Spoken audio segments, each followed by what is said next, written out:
Hello, welcome back to my YouTube channels to all my viewers. Let me introduce a new concept known as statistical decision theory with the help of this numerical example. A newspaper boy is purchasing a magazine from a wholesaler for rupees 5 and sells it for rupees 10. He knows he can sell a minimum of 14 copies and a maximum of 18 copies per day. He cannot return the unsold copies. This is the condition given in the question. For how many copies he has to place an order? This is a hypothetical question for introducing the concept of decision theory. So here the newspaper boy has to take a decision, sir. So what are the various ways of taking decisions? What are the various concepts involved in it? Decision under certainty, decision under uncertainty.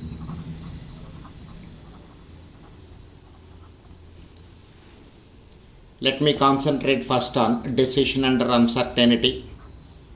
Here, without the help of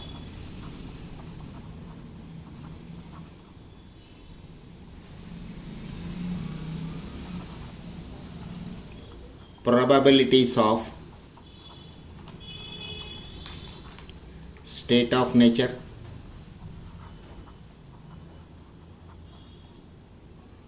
here it is with the help of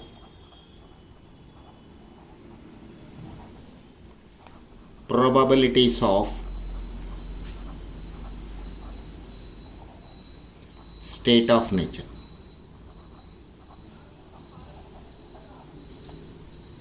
Okay, sir. When you are using the concept of without the help of probabilities of states of nature, that is state of nature, three criterions available for you.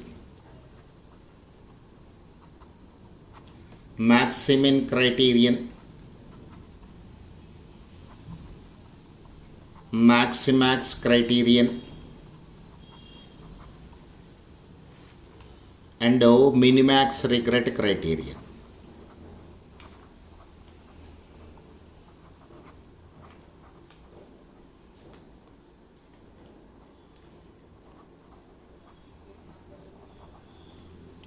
Let us see this point once again. I have to take a decision under uncertainty, that too without the help of probabilities of state of nature. Then I can use Maximin concept, or I can use Maximax concept, or I can use Minimax regret concept. Fine, sir. Let us take this case. With the help of probabilities of states of nature. So when I am using probabilities, once again three criterion available for you. EMV criterion,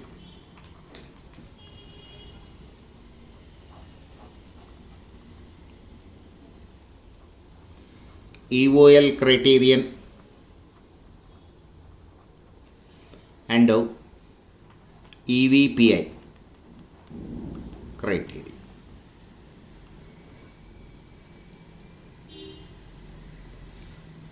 So, when you are not using probabilities of state of nature, you can use Maximin criterion, or you can use Maximax criterion, or you can use Minimax regret criterion. When you are using the probabilities for state of nature, then I have EMV criterion or EMV concept, EOL criterion or EOL concept, EVPI criterion or EVPI concept. Before I am entering into the solution part of my hypothetical question of newspaper boy, let me define two things, sir. What is meant by an act and what is meant by a state of nature. If this point is clear, then 50% of your statistical decision theory is over. Fine. So let's move to the definition. Act or actions.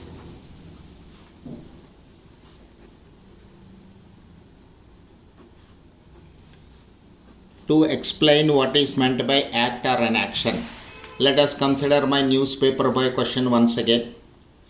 This newspaper boy, in this newspaper boy question, it is given that he can sell a minimum of 14 copies and a maximum of 18 copies per day. So this newspaper boy has an option of placing an order for 14 copies or 15 copies or 16 copies or 17 copies or 18 copies. So 5 alternatives are available. Again, I am repeating this point. In this newspaper boy question, the newspaper boy has to take a decision for how many number of copies he has to place an order. So 5 alternatives or 5 options are available. These 5 alternatives are known as actions or acts. Several alternatives available for a particular course is known as for a particular course are known as acts or actions. See the definition once again. Several alternatives available for a particular course are known as acts or actions. Okay, sir. Let us define one more thing. State of nature. State of nature. Selection of any particular course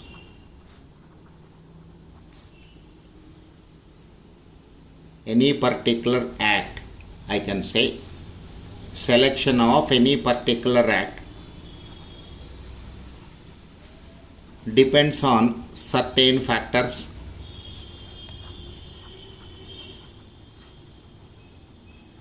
which are beyond the capacity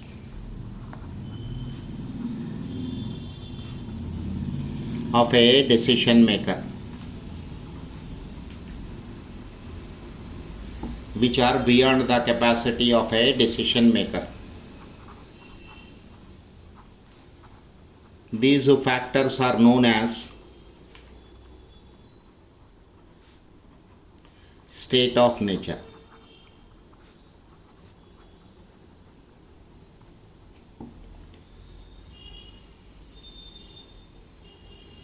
See the definition once again, sir.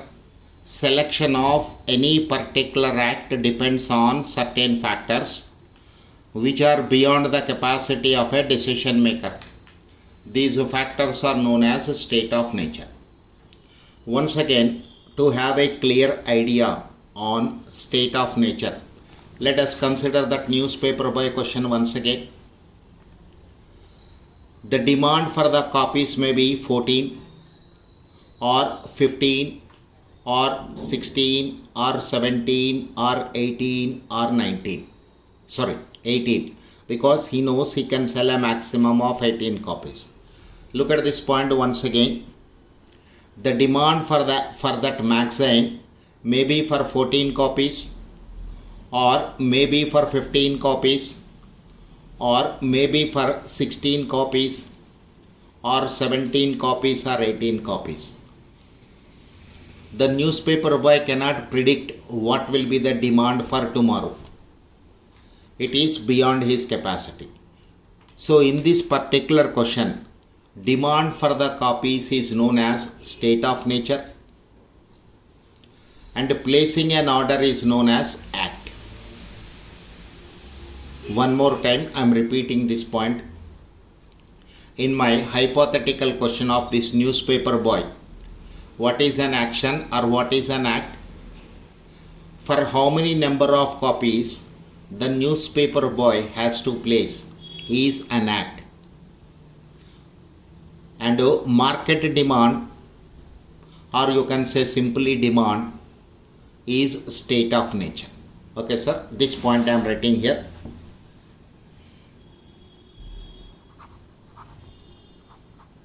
Act. For how many copies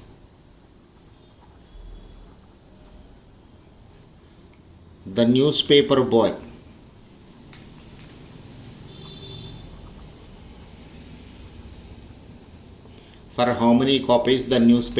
has to place. So this is an act. I can say it as order. Order is my action. State of nature, it is demand. State of nature is demand. Okay. For each order and demand, or you can say for each act and a state of nature, there associates a payoff value known as conditional payoff table.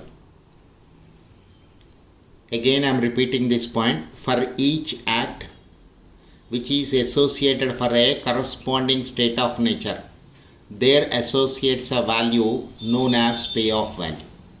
Look at this sir. An empty table I am preparing. Order, demand.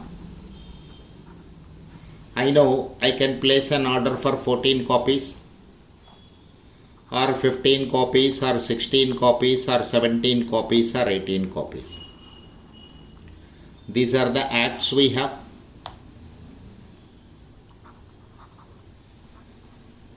State of nature 14, 15, 16, 17, 18. That is the demand.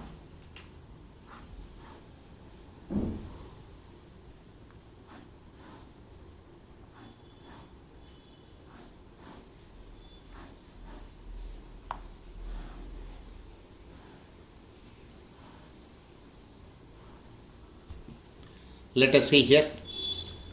Corresponding to this order of 14 copies and for a market demand of 14 copies, there associates a value which we will write here is a payoff value. When these two conditions are satisfied, what is that? Market demand is for 14 copies and the newspaper boy has also placed an order for 14 copies. Then there will be some amount of cash inflow. That cash inflow is known as payoff value. Similarly, when the market demand is for 15 copies and the newspaper boy has placed an order for 14 copies, again there associates a value known as payoff value. For every problem given in the question, you have to prepare a conditional payoff table. Sometimes this conditional payoff table is given, then you have to take a decision. I hope it is clear to every one of you. Let us see my question here. The newspaper boy is placing an order for 14 copies and my market demand is for 14 copies. Okay.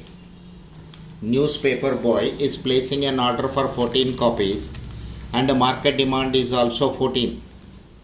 14 copies he is purchasing from a wholesaler at a price of 5 rupees. 70 rupees will be his cost and selling these copies for 10 rupees, making a profit of 5 rupees. So on 14 copies he can make a profit of 14 into 5, 70 rupees. This is a conditional payoff value. Let me repeat this point again. Market demand is 14 copies and a newspaper boy has also placed an order for 14 copies. Cost price is 5 rupees and the selling price is 10 rupees. So on each copy he is selling, making a profit of rupees 5. In this case, all the 14 copies he has placed, he can sell in the market. So 70 rupees is the payoff value for him. Let us move to the second column. Market demand is for 15 copies, but he has placed an order for 14 copies only. Again I am repeating this point. Market demand is for 15 copies and he is placing an order for 14 copies only. So he can sell only 14 copies, making a profit of 70 rupees. Similarly, you can make interpretation here for others. So this row value will remain same. Let us move to second row. Market demand is for 14 copies and a newspaper boy is placing an order for 15 copies. In this case, he can sell only 14 copies, making a profit of 70 rupees minus there is one copy which is unsold at the end of the day, which he cannot return to the wholesaler. So minus cost price 5 rupees. In this case, his payoff value is 65 rupees only. Let's concentrate on this point one more time, sir. Market demand is for 14 copies. Newspaper boy is placing an order for 15 copies. So he can sell 14 copies. On 14 copies he is making a profit of 70 rupees. From this he is subtracting the cost price of that unsold copy of 5 rupees. So 65. Here 15 copies he has placed an order. Market demand also for 15 copies. He can make a profit of 75. 15 copies is the demand. 15 copies he is placing an order. So he can sell all the copies for which he has placed an order. Profit per copy is 5 rupees. On 15 copies it is 75. Next, market demand is for 16 copies, but he is placing an order for 15 only.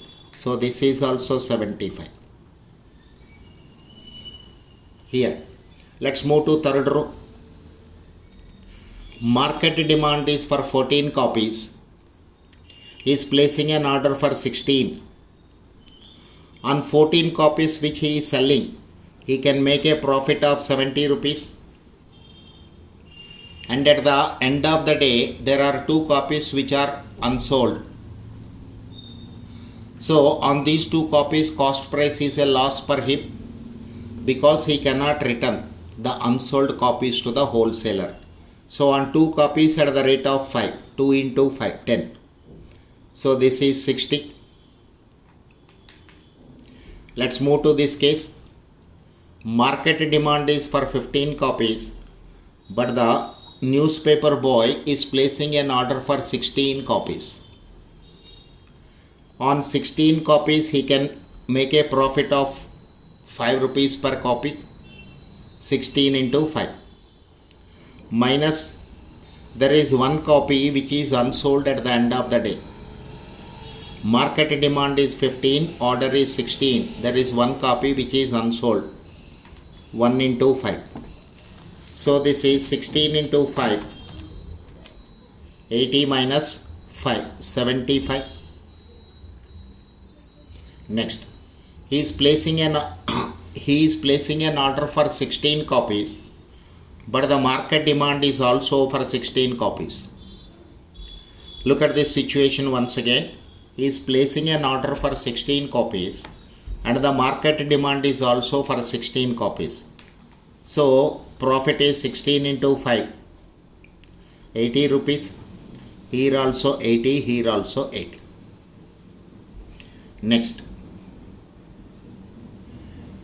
He is placing an order for 17 copies, but the market demand is only for 14 copies.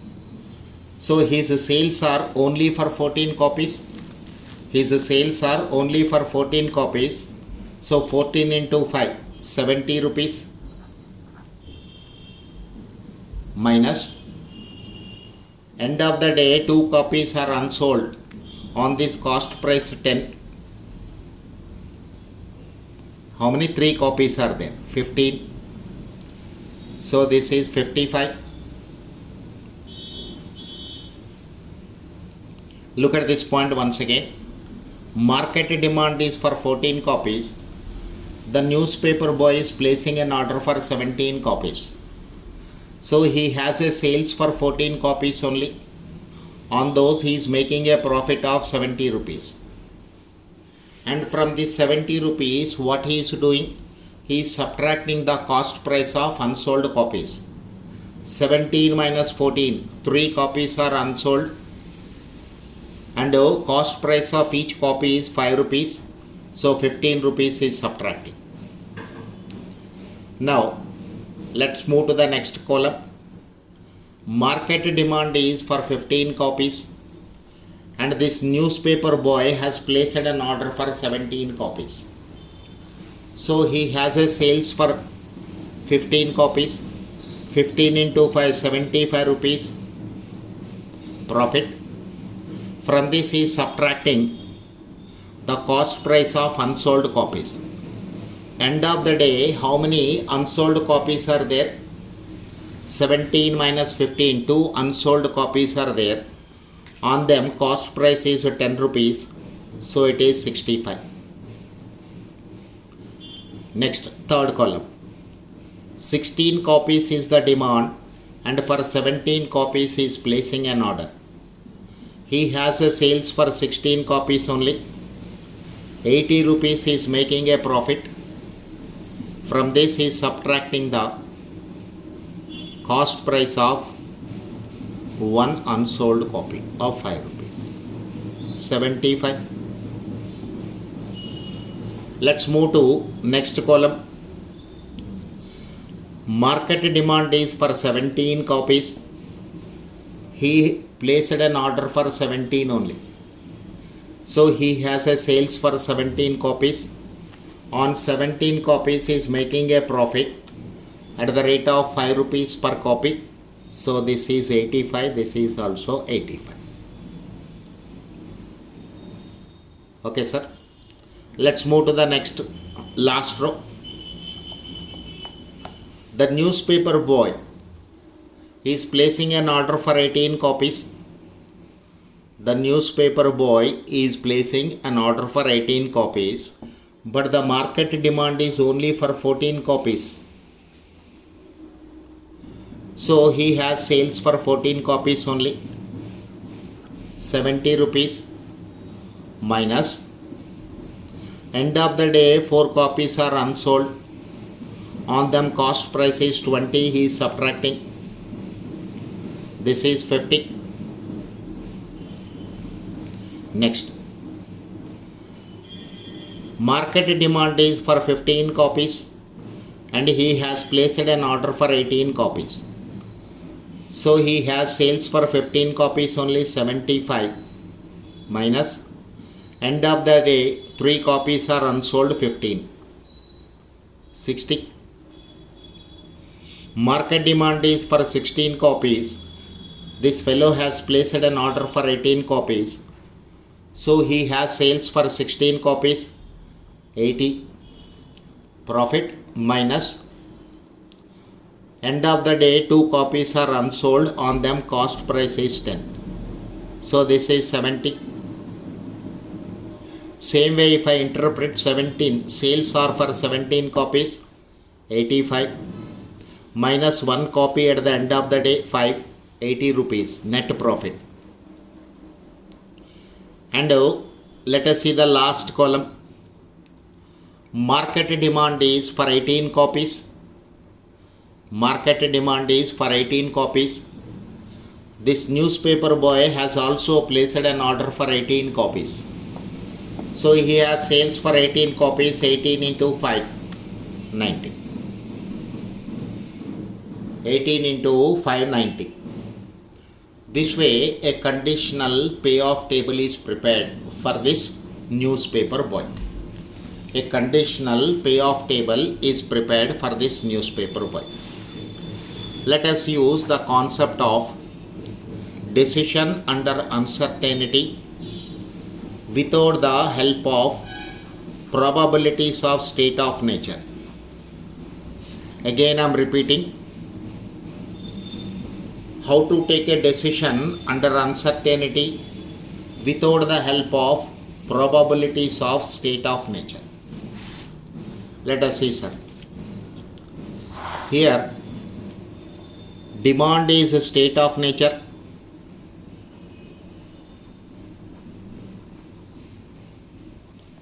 Order is action or acts. How many concepts you have?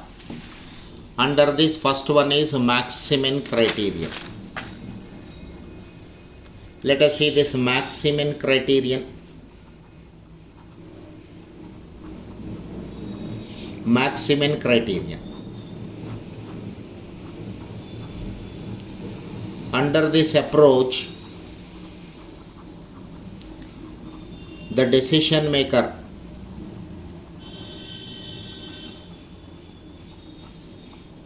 identifies the minimum values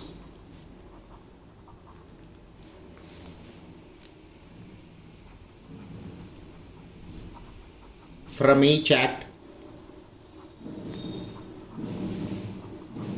and selects the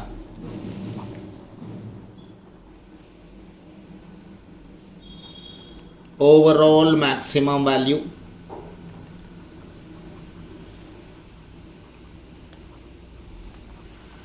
from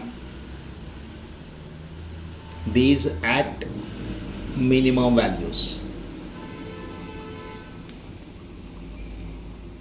Okay, sir. So let us see act minimum values. Act minimum values. Actions. This fellow has an option of placing 14 copies or 15 copies or 16 or 17 or 18. Let us consider this payoff table once again. Corresponding to this act, what is the minimum value? 70. So act minimum value is 70. Now, corresponding to this particular action, what is the minimum value? 65 rupees. So 65. Next, corresponding to this act or action, what is the minimum value? 60 rupees. Similarly, this is 55 and 50. This way, the decision maker first identifies the minimum values from each action, and from this he will select the overall maximum value.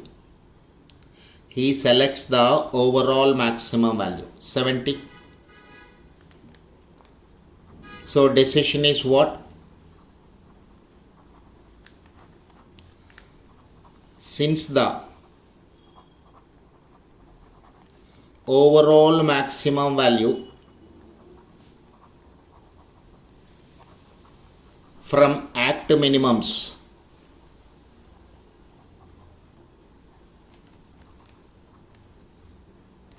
is rupees 70. So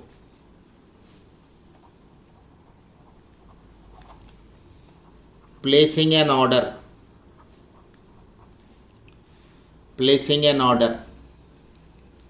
for 14 copies is the best act under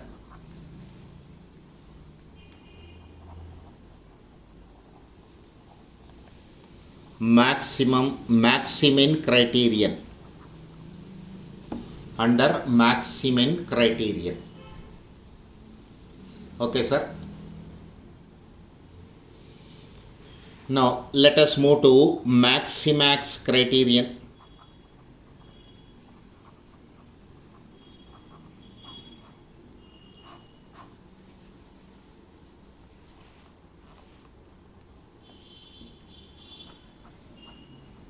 Under this approach,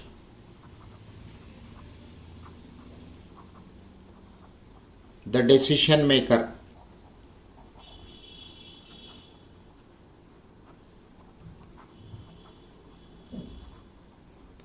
identifies the maximum value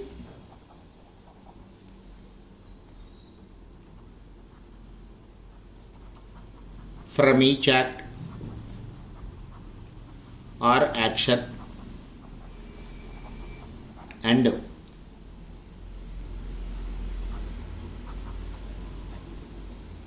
selects the overall maximum value from these act maximum values.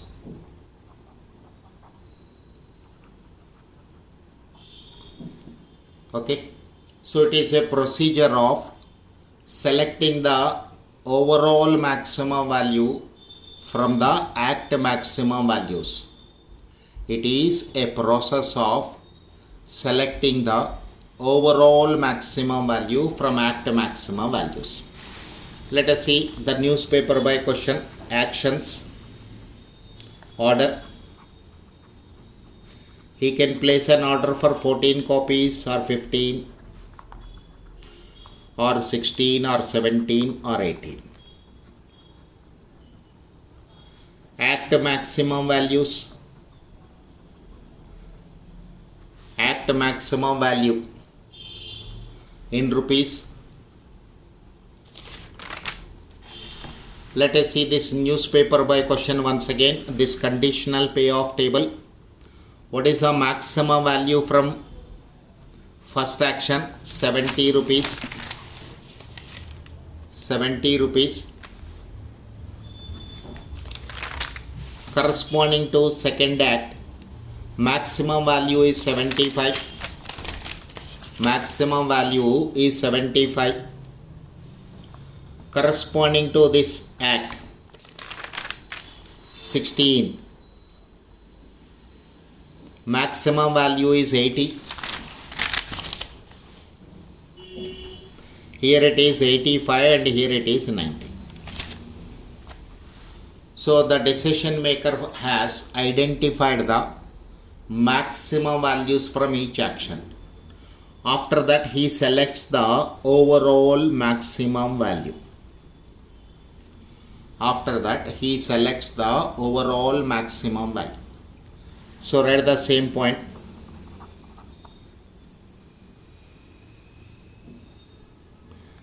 Since rupees 90 is the overall maximum value,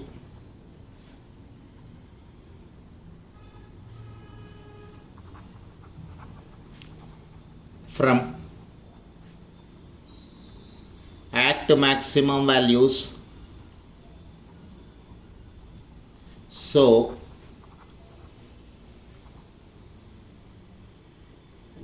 he can place, or you can write so.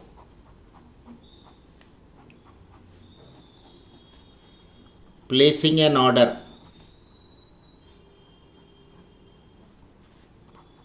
for 18 copies is the best act under